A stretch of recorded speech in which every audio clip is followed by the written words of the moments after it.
تو اس کی متعدد تفسیریں ہیں۔ حضرت عبداللہ ابن مسعود ارشاد فرماتے ہیں کہ حبل اللہ سے مراد جماعت ہے۔ جماعت کو تھام لو، جمعیت کو تھام لو، اتحاد کو تھام لو، یونٹی کو پکڑ لو، فرد فرد ادھر ادھر بکھرے نہ رہو، مکمل جماعت کو تھام لو۔ یہ جماعت ہی حبل اللہ ہے۔ حضرت قتادہ ارشاد فرماتے ہیں، قتادہ رضی اللہ تعالیٰ عنہ، کہ رسی سے مراد اللہ کا عہد ہے، رسی سے مراد اللہ کا حکم ہے۔ تو اللہ سے ڈرو جیسا ڈرنے کا حق ہے، اور اس کے عہد کے پابند بن جاؤ جو عہد اس سے تم نے کیا ہے۔ مومن کا کیا عہد ہے اللہ کے ساتھ؟ ہم عبادت کریں، ایاک نعبد و ایاک نستعین، اس عہد کو تھام لو۔ الستو بربکم قالوا بلا وشہدنا، اس عہد کو تھام لو، خیر اور شر کے عہد کو سب تھام لو۔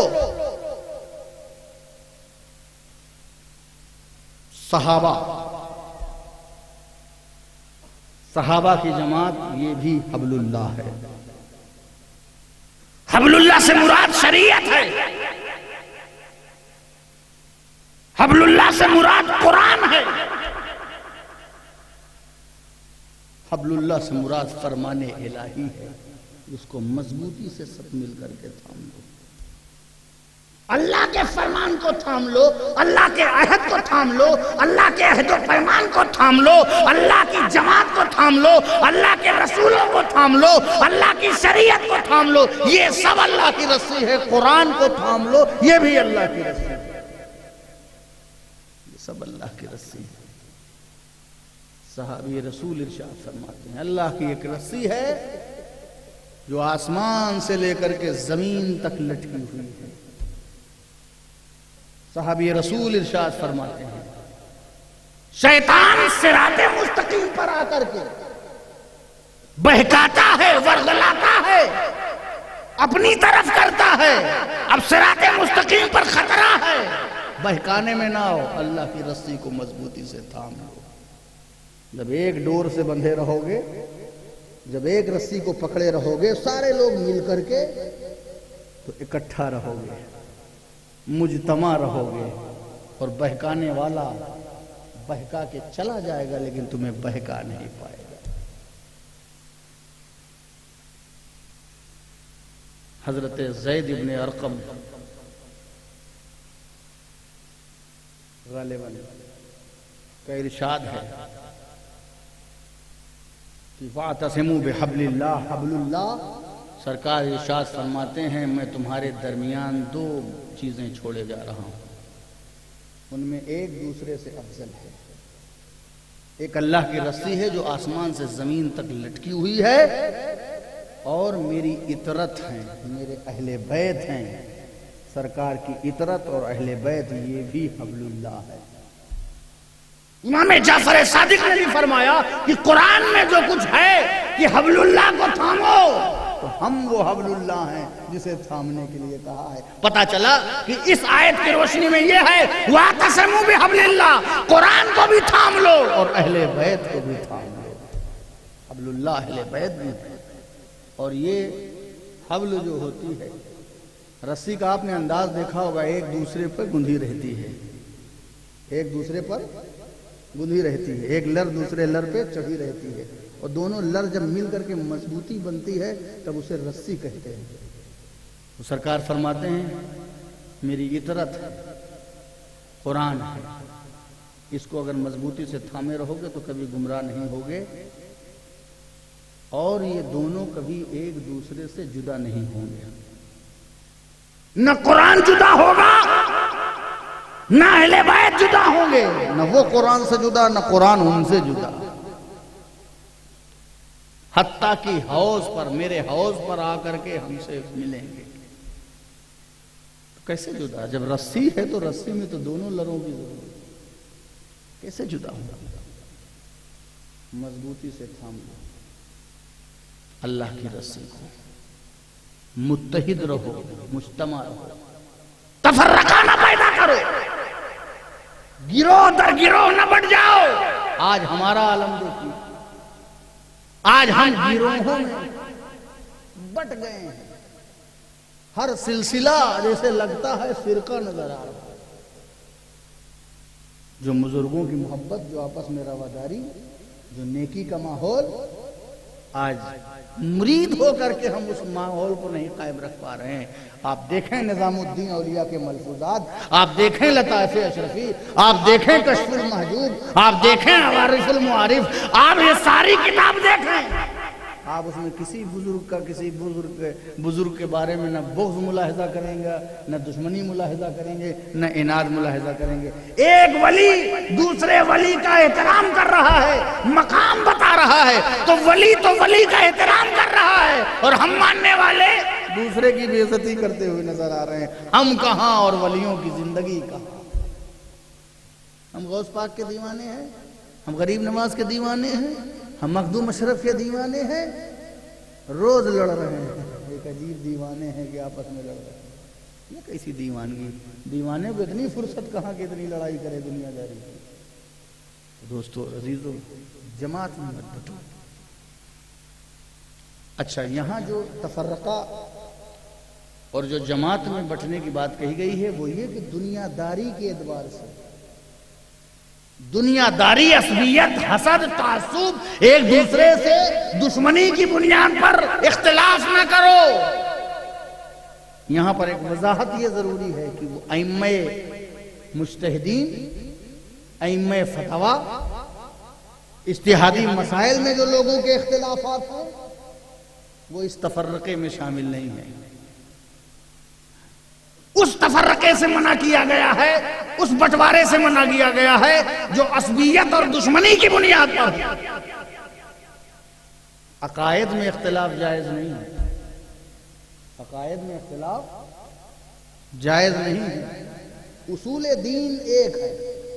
حضرت آدم سے لے کر کے جناب محمد رسول اللہ صلی اللہ تعالی علیہ وسلم تک سب ایک عقیدہ ہے، اللہ ایک ہے، توحید، الوہیت کے مسائل، اس کی ذات، اس کی صفات، اس کی کتاب، اس کے انبیاء، اس کی وحی، حشر، نشر، خیر، شر، سزا اور جزا، یہ تمام عقائد جو ہیں وہ آدم سے لے کر کے محمد رسول اللہ تک سب ایک ہیں، اس میں کسی کا اختلاف نہیں، اختلاف کسی کا نہیں ہے۔ تو عقائد میں اختلاف کی ممانعت ہے، اس لیے کہ سارے نبیوں کا عقیدہ ایک ہے، اصول میں کوئی اختلاف نہیں ہو سکتا، فروع میں، شاخوں میں، برانچ میں، مسائل میں اختلاف ہو سکتا ہے، اور اس مسئلے کے اختلاف کو منع نہیں کیا گیا ہے۔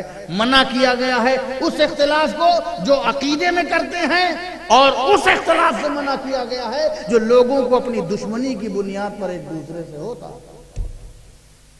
ورنہ کچھ اختلاف تو ایسے ہیں کہ سرکار فرماتے ہیں اختلاف و امتی رحمہ، میری امت کا اختلاف رحمت ہے۔ اب اختلاف سے منع بھی کیا گیا اور سرکار فرماتے ہیں میری امت کا اختلاف رحمت ہے۔ تو دوستو، اب اختلاف وہی رحمت ہے جس اختلاف سے کوئی نقصان نہیں اور جس اختلاف سے فائدہ ہے۔ آپ دیکھیں امام اعظم، امام شافعی، امام مالک، امام حنبل، یہ مسلک، یہ جو چار فکس مسلک ہیں، یہ چار مانیتا پراپت مسلک ہیں، ڈیسائیڈڈ مسلک ہیں، یہ چار حنفی، شافعی، مالکی، حنبلی، بس اس کے بعد کچھ نہیں۔ یہ چار جو مسلک ہیں، اس مسلک کا جو اختلاف ہے، حنفی اپنے انداز میں، شافعی اپنے انداز میں، مالکی اپنے انداز میں، حنبلی اپنے انداز میں، یہ چاروں مسلک کا اختلاف جب آپ اس پر نگاہ ڈالیں گے تو اس اختلاف سے نقصان نہیں، نفع ہی نفع ہے۔ شریعت کے مسائل کی بے پناہ وضاحتیں، اور جغرافیائی طور پر جو مسلک جہاں سوٹ کرتا تھا اس مسلک کے ماننے والے اس علاقے میں، تو جس اختلاف سے صرف فائدہ ہو اسی اختلاف کو رحمت کہتے ہیں، مگر اس اختلاف سے ممانعت ہے جو ہماری حرص کی وجہ سے، ہماری دشمنی کی وجہ سے، ہماری مخالفت کی وجہ سے، ہماری عقلیت کی وجہ سے، ہماری نفسانیت کی وجہ سے ہمارے اندر پیدا ہوتا ہے۔ اختلاف نے ہمیں کہیں کا نہیں چھوڑا، ہمارے دل کی دوریاں بڑھ گئیں، ہمارے اندر اتحاد کا شیرازہ بکھر گیا، ہمارے اندر انتشار کی لہریں پیدا ہو گئیں، ہماری ہستی دنیا میں بے عزت و رسوائی کا شکار ہو رہی ہے۔ ہمارے اندر جب اختلاف آیا فرقے بنے، گمراہیاں پھیلی، ایک ڈگر سے ہماری نگاہ ہٹ گئی۔ یہ اختلاف ہے دوستو، وہ مسلمان جس نے رسول پاک صلی اللہ علیہ وسلم کے فرمان کے مطابق حبل اللہ کو تھاما تھا اور اللہ کی رسی کو مضبوطی سے پکڑ کر کے دریائے دجلہ میں کود گئے تھے۔ ان کے گھوڑے پانی کے عادی نہیں تھے، وہ خود تیرنے کے عادی نہیں تھے۔ سعد ابن وقاص اور ان کی جماعت یہ تیراکوں کی جماعت نہیں تھی۔ تم تو سمندر میں کودتے ہو تو تیرتے ہو، مگر وہ عرب میں رہنے والے پانی کا ایک چشمہ مل جائے اسی کو وہ سمندر سمجھتے تھے۔ ایسے لوگ حضرت سعد ابن وقاص اپنے ساتھیوں کے ساتھ جب دجلہ میں اپنے گھوڑے کو لے کر کے کودے تو لہروں نے انہیں ڈبویا نہیں، ان کے گھوڑوں کو ڈبویا نہیں، وہ لہروں کا سینہ چیرتے ہوئے مدائن کے قلعے پر پہنچ کر کے اسلام کا جھنڈا لگا دیتے ہیں۔ میں نے کہا اے سعد ابن وقاص، دست تو دست ہے، دریا بھی نہ چھوڑے تم نے، بحر ظلمات میں دوڑا دیے گھوڑے تم نے، یہ طاقت کیسے آئی؟ لہروں نے تمہیں ڈبویا کیوں نہیں؟ دجلہ نے تمہیں ڈبویا کیوں نہیں؟ کہا ہم نے اللہ کی رسی کو مضبوطی سے تھام لیا تھا، اب دجلہ میں یہ طاقت نہیں کہ جو اللہ کی رسی کو تھام لے اسے وہ ڈبو دے۔ دوستو مگر پھر ہمارے اندر اختلاف پیدا ہونے لگا، انتشار پیدا ہونے لگا۔ 800 سال تک ہم نے اسپین میں اندلس پر حکومت کی۔ کتنے؟ 800 سال تک مسلم حکومت اندلس اسپین کی سرزمین پر،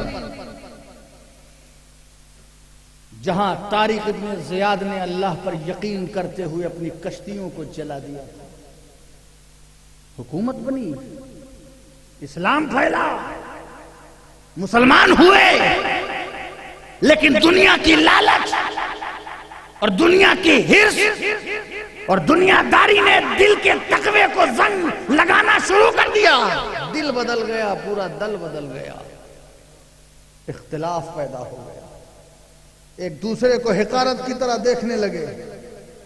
رسول نے بھائی بنایا تھا، وہ بھائی چارگی ہم نے ختم کر دی، نام نسب چھوٹا بڑا امیر غریب یہ پھر سے یہ جذبہ پیدا ہونے لگا، بکھراؤ آ گیا، انتشار آ گیا۔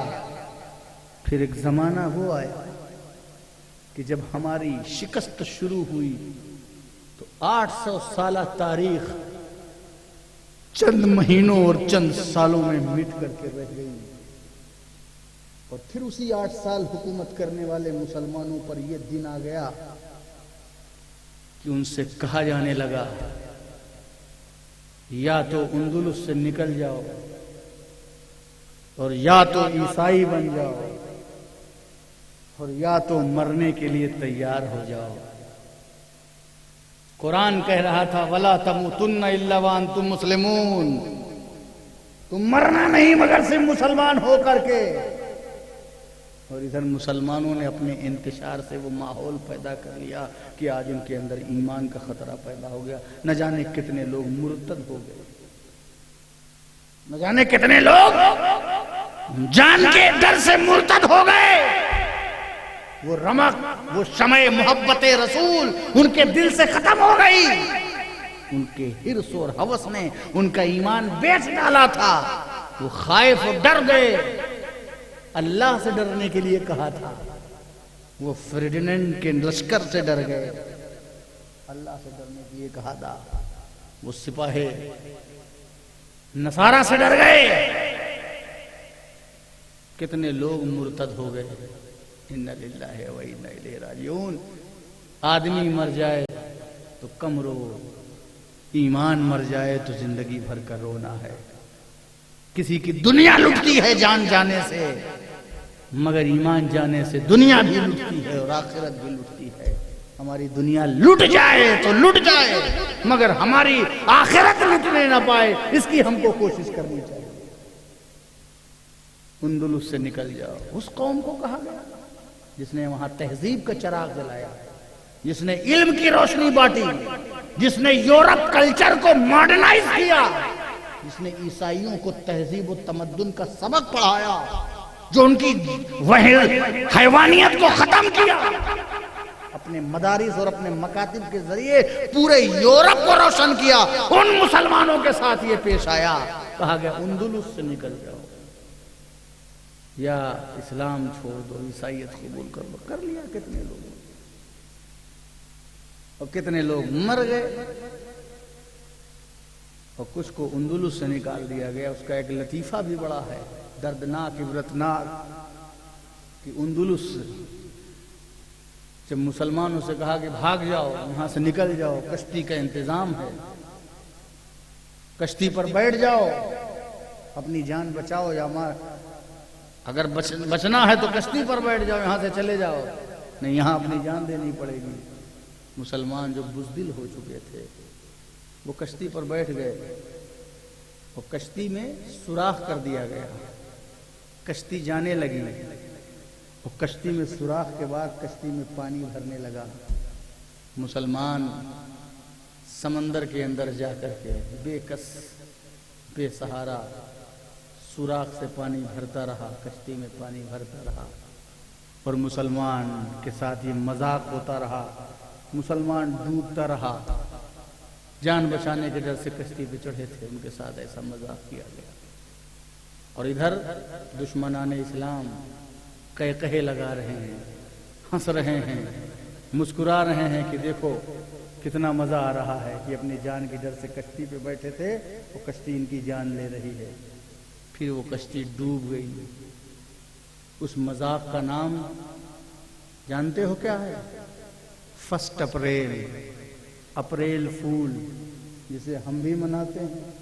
آپ بھی بڑی خوشی سے ایک دوسرے سے مذاق کرتے ہیں، آج فرسٹ اپریل ہے، اور یہ بھول جاتے ہیں کہ یہ فرسٹ اپریل کس کی وجہ سے منایا جاتا ہے. یہ فرسٹ اپریل ڈوبتے ہوئے مسلمانوں کا مذاق ہے، جسے ہم اور آپ منانے کی کوشش کرتے ہیں. اللہ تبارک تعالی ہم سب کو ایسی غفلتوں سے محفوظ رکھے، آپس میں اتحاد اور اتفاق اور محبت کی رمق پیدا کرے. ہم سیسا پلائی ہوئی دیوار کی طرح اپنے ملک، اپنے وطن کی بھی خدمت کریں، اور اپنے دین کی بھی خدمت کریں، اپنے قوم کی بھی خدمت کریں، اپنے معاشرے کی بھی خدمت کریں. اور یہ اتحاد انشاءاللہ ہم کو پھر صف بستہ کر دے گا. آج ہمیں اتحاد کی، اتفاق کی اور ایثار کی بہت سخت ضرورت ہے. ایثار کا جذبہ کیا ہوتا ہے، کیسا ہوتا ہے، انشاءاللہ آگے ہم سمجھنے کی کوشش کریں گے.